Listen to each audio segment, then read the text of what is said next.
My own family called me Dad's pity case and came to throw me out of his property like I was a stranger. They brought a locksmith, fake papers, and a camera to shame me.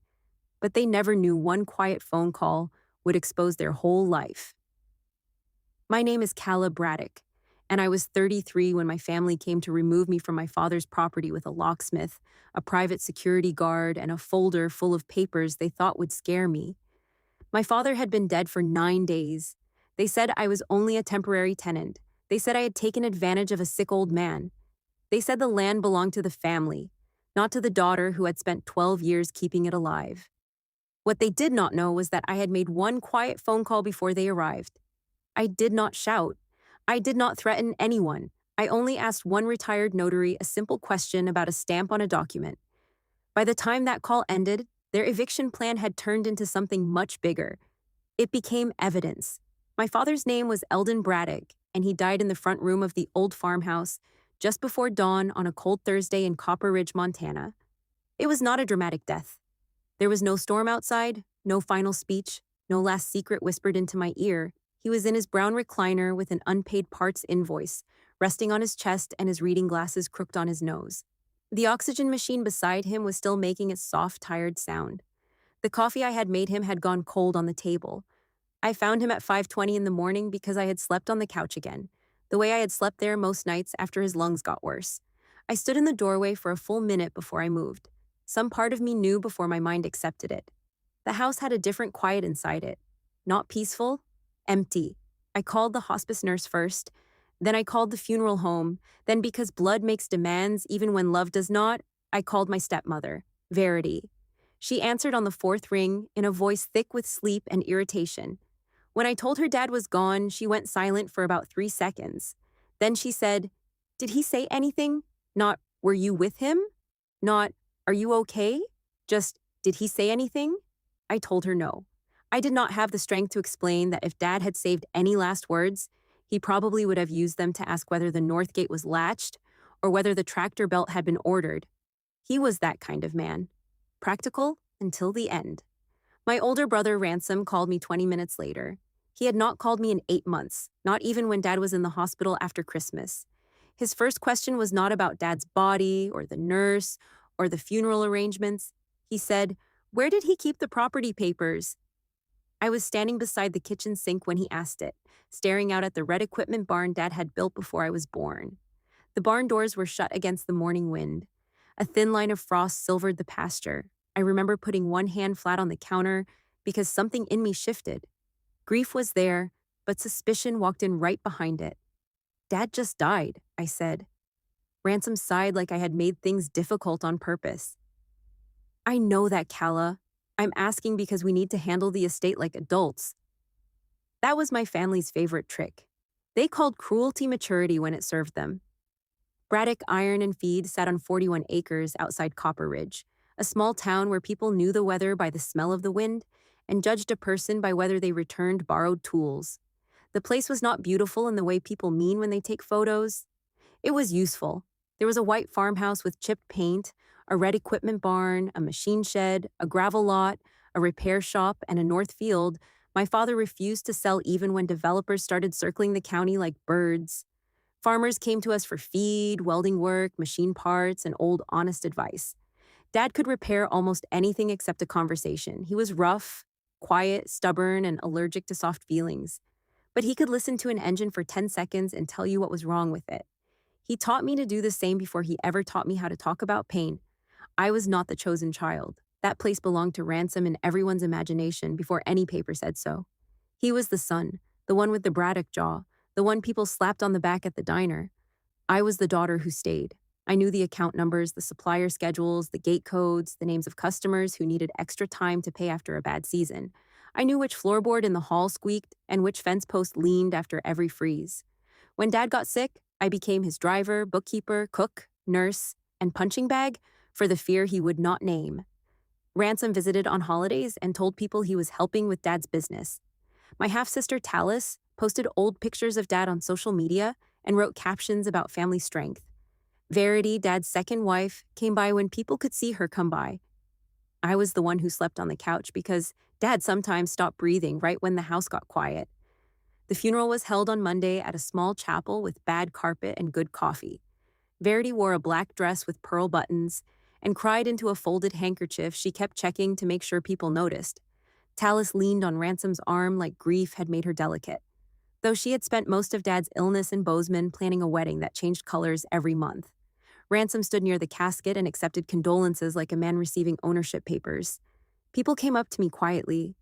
Mr. Voss from the feed route squeezed my hand and said, "Your dad knew who was here, Calla." Orla Denning, our nearest neighbor, hugged me so hard my ribs hurt. She smelled like peppermint and winter wool. She whispered, "He was proud of you even when his mouth was too stubborn to say it." I wanted to believe her, but wanting is not the same as believing. In the parking lot after the service, I heard Ransom talking to two men from town. He had his back to me, but his voice carried. "The acreage alone is worth a fortune now," he said. "With the right buyer, we can finally do something smart with it." I stood behind a pickup and felt something cold open under my ribs. Dad was not even in the ground yet, and my brother was already talking like the land had been waiting for him to improve it. Then my cousin Blythe Caro appeared beside me in a camel coat and sharp boots that had no business on gravel. Blythe sold real estate and wore sympathy like perfume, light and expensive. "Calla," she said, touching my elbow, "you know this place is too much for one woman." I looked at her hand until she removed it. She smiled harder. "I only mean you shouldn't feel trapped by sentiment." That was the first time I knew there was already a plan, not a family discussion, a plan. The reading happened 3 days later in Ansel Rook's office above the old pharmacy on Main Street. Ansel had been Dad's lawyer for longer than I had been alive. He was thin, dry, and careful, with silver hair combed straight back and a voice that made even bad news sound organized. We sat around a table that smelled faintly of lemon oil and paper. Verity sat closest to Ansel, her hands folded in her lap. Ransom took the chair opposite me and kept his phone face down beside his coffee. Tallis came late, wearing sunglasses indoors. Blythe was not family close enough to be there, but somehow she was, leaning against the wall with a folder under one arm. Nobody asked why. I sat near the door because old habits are hard to bury. Ansel began with the small things. Dad left his personal tools to Ransom, which made my brother sit straighter. He left Verity the furniture she had brought into the marriage and the household account in her name.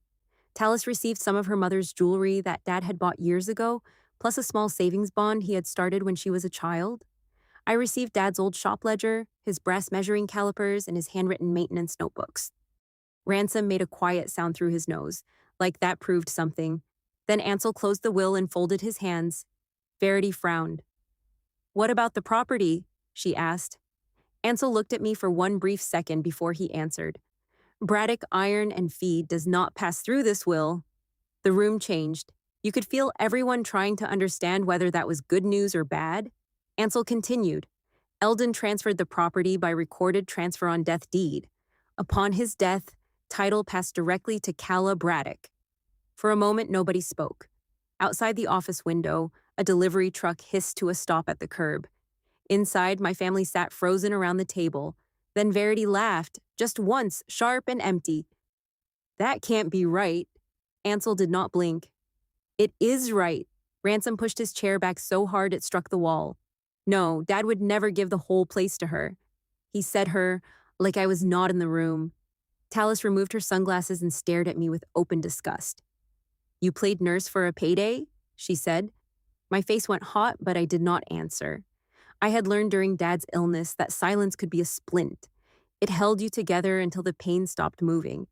Ansel explained the deed in plain words.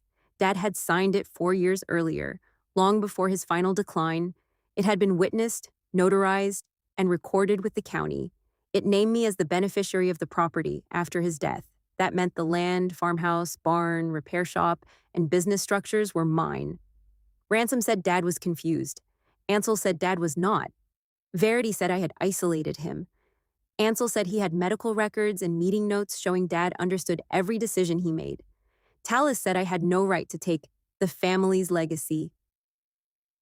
I looked at her then. She had not swept the shop once. She had never changed Dad's oxygen tank or argued with insurance or held his hand when he woke at 2 a.m, certain he was back in the war stories he never fully told. But she said legacy like it was a dress she had ordered online. When we left the office, Ransom followed me down the stairs. You were only living there because Dad felt sorry for you, he said. The sentence hit an old bruise. I had heard versions of it my whole life. You're still here because you don't have anywhere better to go. You work at the shop because Dad needs help, not because you matter. You're not building a life, Calla. You're hiding in his.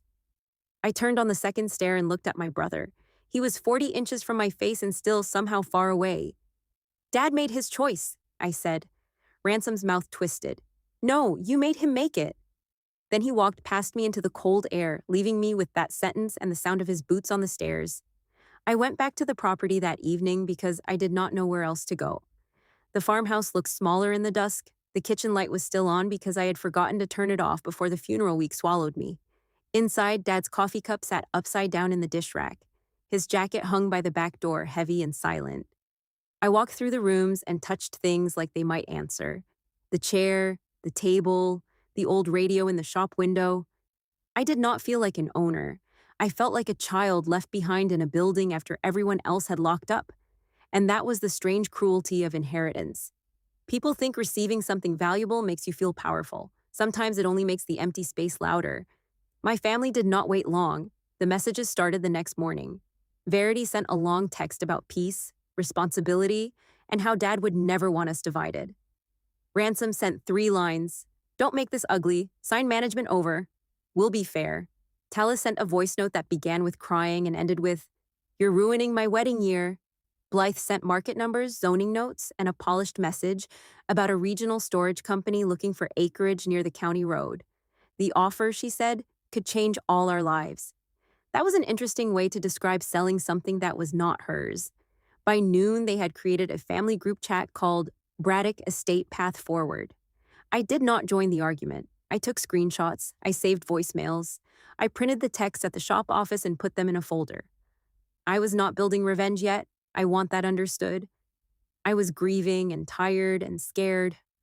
But Dad had taught me one thing until it lived in my bones. If something feels wrong, write it down. Date it. Keep the paper. When I was 14, I once lost a receipt for a combine part, and Dad made me search 3 trash bags in August heat until I found it. I hated him for that day. Years later, I understood. A missing receipt can cost you money. A missing record can cost you truth. So I made the folder.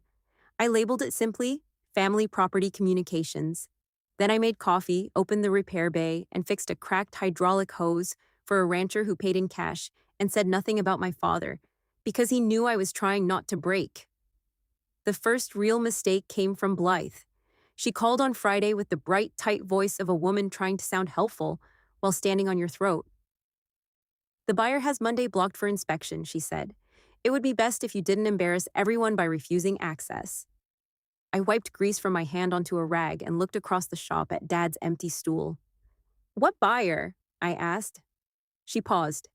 It was tiny, but I heard it. The interested party we discussed? We didn't discuss one. Her voice cooled. Calla, don't be difficult. Your father's property needs a future. I almost said, it has one.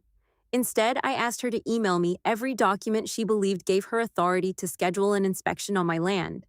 She hung up. 10 minutes later, she sent a packet. That packet was supposed to scare me. Instead, it became the first loose thread. The main document claimed that Verity held power of attorney over Dad's financial and property decisions. It said she had authority to manage, negotiate, and prepare sale contracts related to Braddock Iron and Feed. The signature looked like Dad's from a distance, but distance is where lies prefer to live. Up close, the letters were too smooth. Dad's hand had trembled after his oxygen levels dropped. His E in Eldon always leaned hard to the right, like it was trying to leave the rest of the name behind. This one stood straight. At the bottom was a notary stamp. Nedra Co. I knew that name. Dad had mentioned her once when we were organizing old deeds. She was a retired notary who lived 2 miles past the grain elevator in a greenhouse with white shutters. That night, I searched Dad's locked desk in the workshop. The desk had 3 drawers, 1 broken handle, and a smell of dust, oil, and old peppermint. I used the brass key from his ring, the one with the tape around it. The bottom drawer stuck, and for one wild second, I almost laughed because even dead, Dad was making me work for answers. Inside were file folders stacked with a precision he never used anywhere else. Deeds, tax maps, equipment titles, insurance forms. In the back, under a folded county map of the North Field, I found an envelope with my name on it. Not Calla, C. Braddock. Dad's handwriting was square and heavy. Inside was another brass key, a business card for Ansel Rook, a copy of the recorded transfer on death deed, and a note written on yellow shop paper. It said, Calla, never argue with people holding paper. Check the paper. That was all. One sentence. No sweetheart, no apology, no long confession. Just my father, practical and stubborn, reaching through death with instructions. I sat on the concrete floor of the shop with the paper in my hand and felt grief move differently inside me. It did not get smaller. It got a shape. Dad had known they might come with documents. He had known I would be the one left standing in the office with everyone telling me paper meant power, and he had left me the only advice he trusted enough to give. Check it. The next morning, I made the quiet phone call that changed everything. I called Nedrico at 8:12 a.m. My hand shook a little when I dialed, so I set the phone on Dad's workbench and put it on speaker. She answered with a sharp co-residence, like I had interrupted a person who did not believe in wasting daylight. I introduced myself and told her I was Eldon Braddock's daughter. Her voice softened. I'm sorry about your dad. He fixed my well pump in a snowstorm once and refused payment. I thanked her. Then I explained that I had a power of attorney document with her notary stamp on it. I asked if she could confirm whether she notarized it. She made a small thinking sound. Honey, I haven't notarized a Braddock paper in 3 years. I read the date. October 17th of the previous year. The line went so quiet I could hear the old wall heater ticking in her room through the phone. Then Nedra said, very slowly, that is impossible. I did not speak. She continued. I was in St. Agnes Hospital that entire week after my hip surgery, and my notary stamp was stolen out of my car last winter. I filed a police report. I looked at the document on the bench. The stamp suddenly seemed louder than the words around it. Are you sure? I asked, though I already knew the answer. Nedra's voice turned hard. I am 74, not confused. If someone used that stamp on a paper after it was stolen, then that paper is not just wrong, it is trouble. She told me to call Ansel immediately. Before she hung up, she said, your father told me once you were the only person in that shop who checked numbers twice. Don't stop now. I called Ansel from the workshop, still standing beside Dad's note. He listened without interrupting. When I finished, he asked me to bring him the original copy, the email from Blythe, Dad's note, and the deed. His voice stayed calm, but something under it sharpened. By 10:30, I was in his office with the folder on my lap and my stomach tight enough to hurt. Ansel read the power of attorney once, then again. He took off his glasses and rubbed the bridge of his nose. First, he said, even a valid power of attorney ends when the person dies. Verity cannot use this now to control property after your father's death. Second, this property already passed to you by recorded deed. Third, if Nedra did not notarize this and her stamp was stolen, then someone may have used a fraudulent instrument. Fraudulent instrument. The phrase sounded heavy and official, but Ansel explained it in plain language because he knew I needed plain language more than drama. It means they brought you a paper that may be fake, and they tried to use it to make you act against your own rights. He gave me a certified copy of the deed. He printed the county record showing my ownership. He called the recorder's office while I sat there and requested another certified copy. Then he called Nedra, asked permission to contact the police department about her stolen stamp report, and wrote everything down. Watching him work steadied me. My family had spent days trying to make me feel alone. But the truth, once documented, began to gather people around it. Before I left, Ansel opened his top drawer and removed a sealed envelope. Your father asked me to hold this until there was pressure on the property, he said. I believe this qualifies. The envelope was plain white, sealed with a strip of tape because Dad did not trust glue. My name was on it in the same blocky print. I did not open it in Ansel's office. Some things need the right room. I drove back to the property and parked beside the north field. The grass was pale from winter, moving in thin waves under the wind. Dad had refused to sell that field for years. Developers wanted it because it touched the county road. Dad always said, not everything flat needs a building on it. I sat on the tailgate of my truck and opened his letter with my pocket knife. It was 2 pages, which was a novel for my father. The first line nearly undid me. Calla, I should have said more when they made you feel small. I had to stop reading after that because the field blurred. Dad wrote like he spoke, plain and rough. He said he knew Ransom expected the land. He knew Verity wanted a sale. He knew Tallis saw the property as money, not work. He said he had watched me keep the place alive without applause. He wrote, I did not defend you out loud enough. That is on me. I was better with fence wire than feelings, but I saw you. I saw every late night, every invoice, every winter morning you opened the shop when I couldn't walk across the kitchen. This land goes to you because you understand it is not just land. Then came the part I had not expected. Dad had wanted the North Field turned into a trade yard someday, a place where local kids could learn welding, engine repair, equipment safety, and the kind of work schools treated like a backup plan, even though the whole county depended on it. He had written down names of people who might help. Orla Denning for community contacts, Mr. Voss for feed accounts, Ansel for the legal structure, me for the work.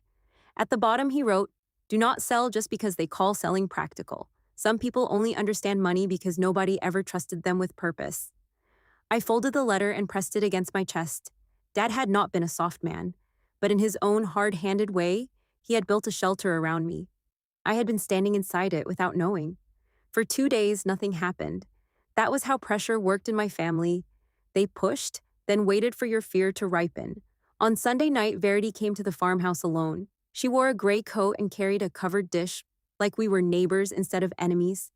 I almost did not let her in, but curiosity has opened more doors than kindness ever has.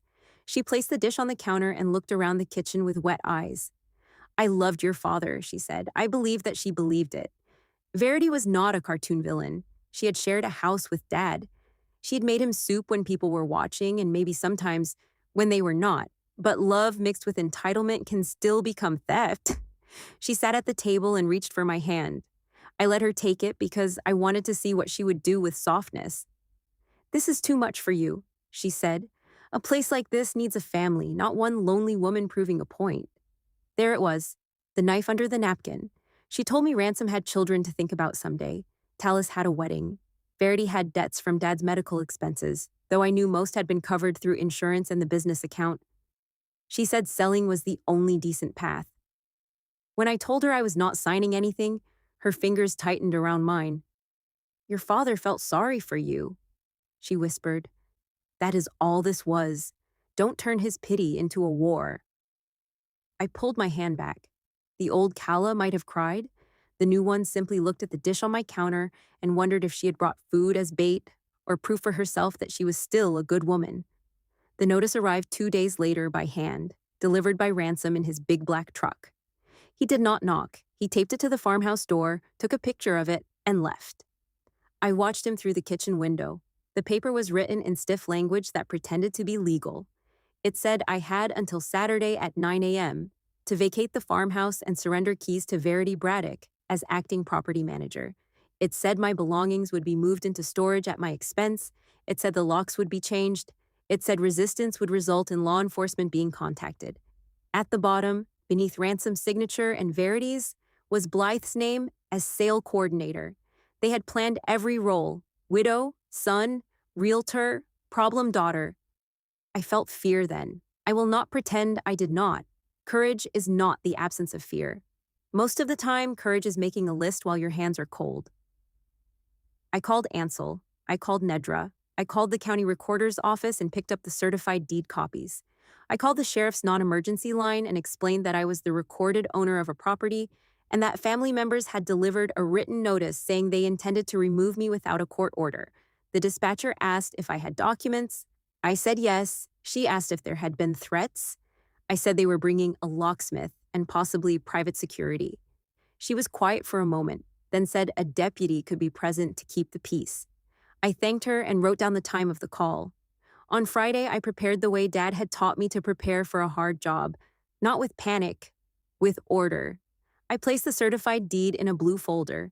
I placed the fake power of attorney in a red folder. I added Nedra's written statement, a copy of her stolen stamp police report, Ansel's letter warning my family that they had no authority to enter, the family messages, Blythe's buyer email, and the notice taped to my door. I made 3 copies of everything. I put 1 set in the shop safe, 1 in my truck, and 1 in a canvas bag by the front door.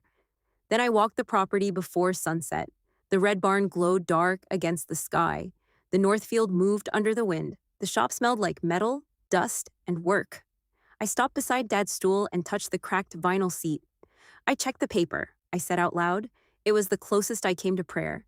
Saturday came bright and cold. At 8:40, I made coffee and poured it into Dad's chipped blue mug. I did not drink from it. I just held it because my hands needed something familiar. At 8:57, the first truck turned off the county road. Ransom arrived first. Verity followed in her white SUV. Blythe came behind her with a silver sedan, and a man in a navy vest I later learned was the buyer's representative. A locksmith van came next. Then a private security guard in a black jacket parked near the shop like he was guarding a bank instead of helping a family frighten a woman out of her home.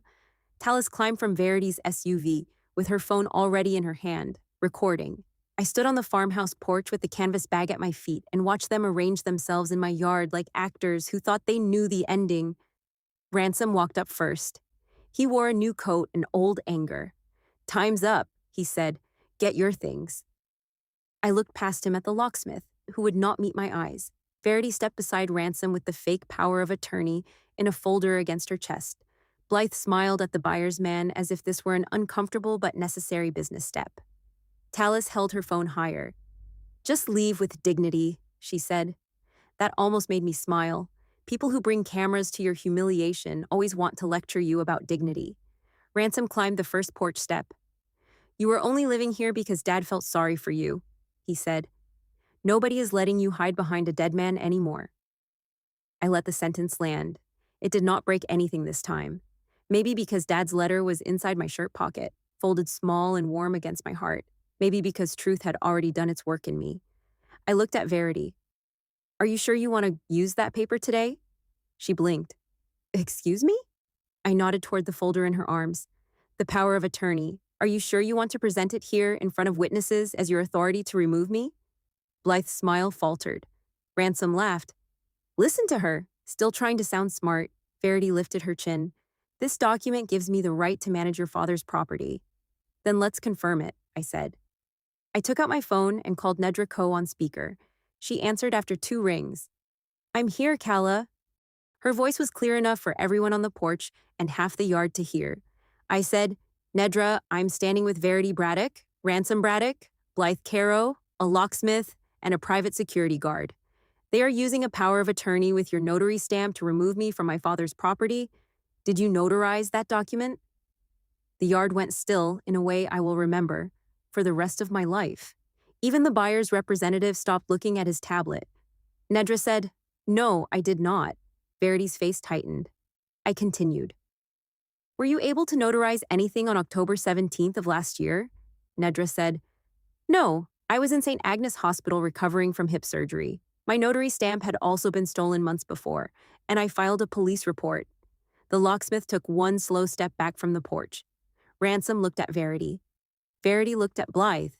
Blythe looked down at her folder like it had become a snake. Tallis lowered her phone. The private security guard cleared his throat and said, "Ma'am, I was told this was a legal lockout."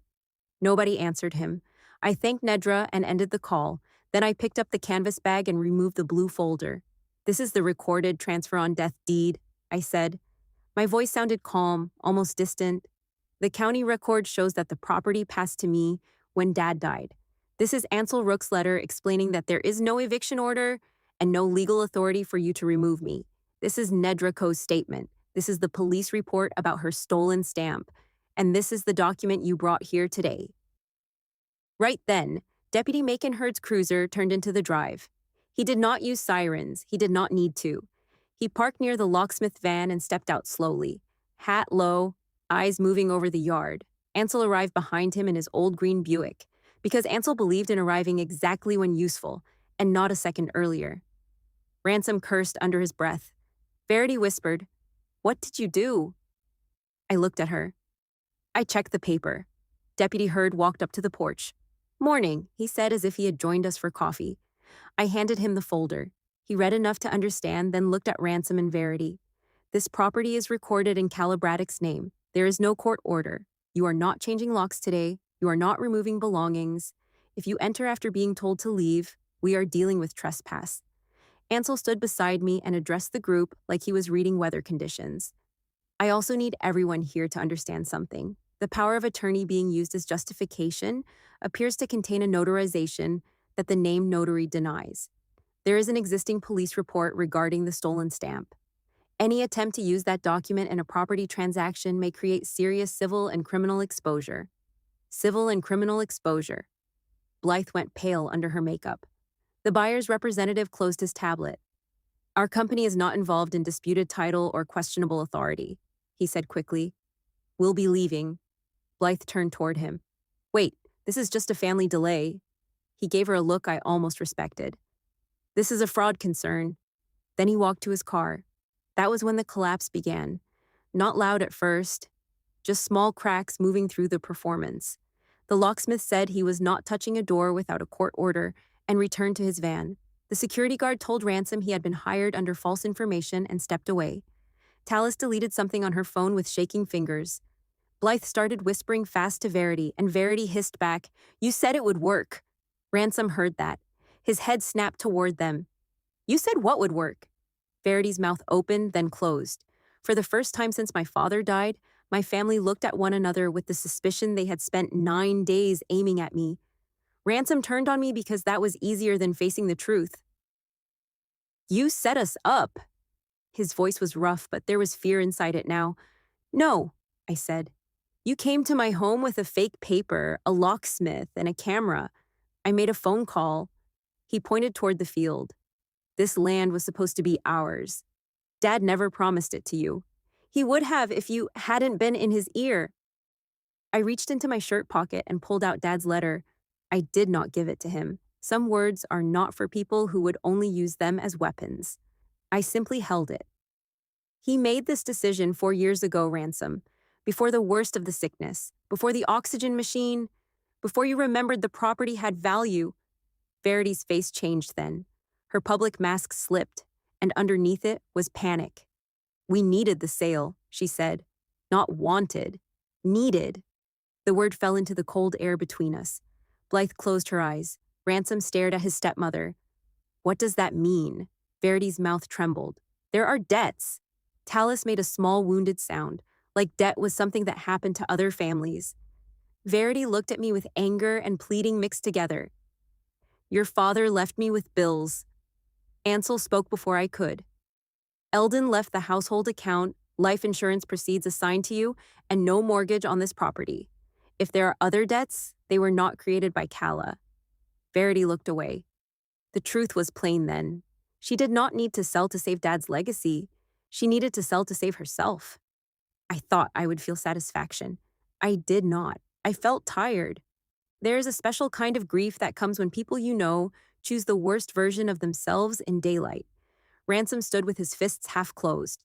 Tallis cried silently now, not pretty social media tears, but scared ones.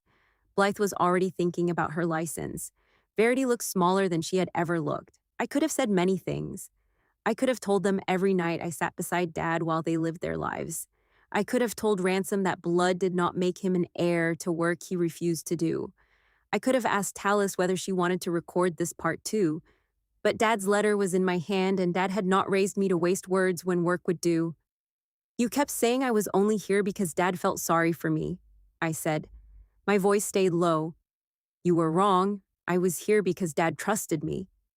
Ransom looked away first. That felt bigger than shouting. I turned to Verity. You came to remove me from Dad's property, but Dad had already removed your right to decide what happened here. Her eyes filled again, but this time I did not move toward her. Mercy is not the same as surrender. Here is what happens now, I said. You leave. You cancel every inspection, every sale conversation, every false claim of authority. Ansel will handle communication from here. If anyone steps into the house, shop, barn, or field without permission, I will treat it as trespass. If that document appears again, I will not protect you from where it leads. Deputy Hurd nodded once, as if that sounded reasonable to him. Ansel gave Verity his card and told her to retain her own lawyer. Blythe tried to speak to him, but he held up one hand and said, Not today. One by one, they left. The buyer first, then the locksmith, then the security guard. Blythe drove away fast enough to spit gravel. Tallis got into Verity's SUV without looking at me. Verity stood by the passenger door for a long moment. I thought she might apologize. Instead, she said, "You have no idea what it feels like to lose everything." I look back at the farmhouse, the shop, the barn, the north field, and the porch where Dad would never sit again. "Yes," I said. "I do." She had no answer for that. Ransom was last. He stood beside his truck, jaw tight, pride fighting something more painful. Then he got in and drove away without another word. When the yard was empty, the quiet came back slowly, not all at once. First the wind, then the loose tin on the machine shed ticking against a nail, then a meadowlark somewhere near the fence line. Deputy Hurd returned my folder and told me to call if anyone came back. Ansel stayed after the cruiser left. He stood beside me on the porch looking out at the tire marks in the gravel. "Your father expected a fight," he said. "I know." "He hoped it would not be this ugly." I swallowed. "Did he say that?" Ansel's mouth moved in something that was almost a smile. "Not in those words. Eldon used about 12 words where other men use 100. But yes." Then he touched the porch rail, nodded once, and left me alone with the place Dad had trusted me to keep. The official aftermath took months because legal messes move slower than emotional ones. The buyer withdrew within 24 hours. Blythe received a formal complaint through the state real estate board after Ansel reported her role in promoting a sale without valid authority. She sent me one email saying I had misunderstood her intentions. I printed it and put it in the folder. Verity hired a lawyer who quickly advised her to stop contacting me directly. The fake power of attorney became part of an investigation because of Nedra's stolen stamp. I do not know everything that happened behind those doors, and I do not need to. I know Verity stopped pretending she had power over the property. Ransom sent one angry message saying I had destroyed the family. I did not reply. The family had not been destroyed by truth. It had been revealed by it. For a while, I expected grief to turn clean after the danger passed. It did not. I still missed Dad in ordinary places. I missed him when the air compressor kicked on and nobody cursed at it. I missed him when the first spring mud swallowed the east gate and I had to fix it alone. I missed him when customers came in and looked past me toward his stool before remembering. But missing him became different after the letter. It was no longer mixed with the old question that had followed me since childhood. Did he see me? Now I had an answer, written in his hand. He saw me. He saw me late, maybe. He saw me quietly, imperfectly, stubbornly, but he saw me clearly enough to put the land where his trust was. In April, I held the first meeting for what became the Calla Braddock Trade Yard. We met in the repair shop because the community center was booked for a school fundraiser and because the shop felt right. Orla Denning came with a notebook and 3 kinds of cookies. Mr. Voss came in his seed cap. 2 teachers came from the high school. A retired welder named Hasker Bell came and said he could teach Saturdays as long as nobody made him use a computer. Ansel helped set up the nonprofit papers. The North Field, the one everyone wanted to sell, became our training ground. We started small: basic engine repair, tool safety, welding practice, equipment maintenance, budgeting for young workers who had never been taught that a paycheck could disappear faster than pride. The first student was a 17-year-old named Kip, who had been told by everyone that he was not college material, as if that meant he was not future material. He could not sit still in a classroom, but he could take apart a carburetor with patience that made grown men jealous. The first veteran was a woman named Marlowe, who came home from deployment and said she wanted work that made sense in her hands. Watching them in the shop, bent over machines, asking questions Dad would have answered with a grunt and a demonstration, I understood what he meant by purpose. Purpose is not always grand. Sometimes it is a clean weld, a working engine, a young person standing taller because somebody finally gave them a skill instead of a label. Ransom did not come around. Tallis blocked me online, which felt less like loss than weather. Verity moved to another town after the investigation made her name uncomfortable in Copper Ridge. I heard things, of course. Small towns feed on silence and call it concern. Some people said I should have helped her more. Some said I was cold. Some said Dad had caused the whole mess by not explaining himself before he died. Maybe there was truth in that last part, but I had learned that peace built on surrender is not peace. It is only a pause before the next demand. I did not owe my family the land because they wanted it. I did not owe them my fear because they were used to it. and I did not owe anyone a softer version of the truth. One evening in early summer, after the first training class ended, Orla found me standing by the Northfield fence. The sun was going down behind the barn, turning the metal roof orange. Students were putting tools away. Someone laughed inside the shop. For a second, the property sounded alive in a way it had not, since before Dad got sick. Orla leaned on the fence beside me and watched the field. "Your dad was never good at saying love," she said. "No," I said. "He was terrible at it." She smiled. "But he was very good at building it." I looked at the barn, the shop, the field, the house, and the young people moving through all of it with grease on their hands and pride in their faces. For the first time in months, I laughed without it hurting. I still live in the farmhouse. I still open the shop before 7. Dad's stool is still by the workbench, though now students use it when they need to sit and think. His note is framed in the office where I can see it from the desk. "Never argue with people holding paper." Check the paper. People think that sentence is about legal documents, and it is. But it is about more than that. Check the story people hand you. Check the name they call you. Check the place they tell you to stand. My family handed me a paper that said I had no right to my home. For years, they had handed me a story that said the same thing. Both were false. Sometimes I think about that Saturday morning, the locksmith waiting by his van, Tallis recording, Verity clutching her folder, Ransom standing on Dad's porch like force could become law if he believed hard enough. They came to remove me from Dad's property. They came certain that I would fold because I had folded before in smaller ways for many years. But they did not understand what Dad had left behind. Not just a deed, not just land. He had left me proof. He had left me purpose. He had left me one last instruction and enough trust to follow it. So that is my story. My father died in a quiet room with an invoice on his chest, and my family saw a chance to take what he had protected. They came with papers, a locksmith, and a lie dressed up as authority. One quiet phone call changed the whole case, not because I was cleverer than everyone else, and not because I wanted revenge more than I wanted peace. It changed everything because truth, when checked carefully, has a way of standing up by itself. My family said I was only living there because Dad felt sorry for me. They were wrong. I was living there because I had stayed, because I had worked, because I had loved a difficult man in the difficult language he understood. The property is mine now, but I do not think of it as something I won. I think of it as something I was trusted with. The red barn, the repair shop, the north field, the farmhouse with the porch boards that still need replacing every few years. They are not proof that I beat my family.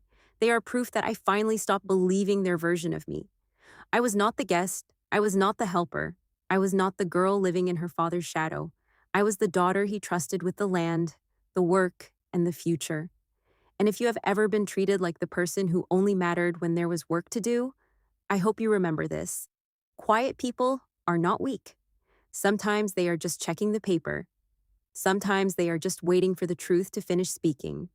And sometimes, when everyone comes to remove them from the place they belong, one calm voice, one honest record, and one quiet phone call are enough to change the whole case. The end.